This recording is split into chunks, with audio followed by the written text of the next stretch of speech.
মা জানো, আমি আস্তে আস্তে তুমি হয়ে উঠছি।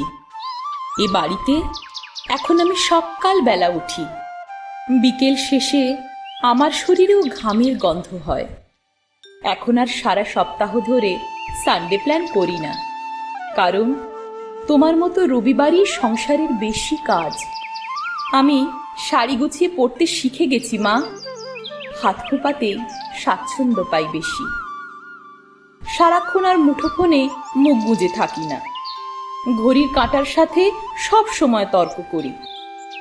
ছাতা ভুলে গিয়ে বাজার ফেরত অকাল বৃষ্টিতে ভিজতে বিরক্ত লাগে। যে বৃষ্টির প্রতিটা ফোঁটা দু হাত মেলে উপভোগ করতাম কোনো এক সময়। কাটা আঙুল নিয়েও দিব্যি মশলা বাটি জানো, রেগে গেলেও চিৎকার করে আর বাড়ি মাথায় তুলি না। এখন বুঝি ধুলো পরিষ্কার করতে গেলে আগে কতটা ধুলো মাখতে হয়।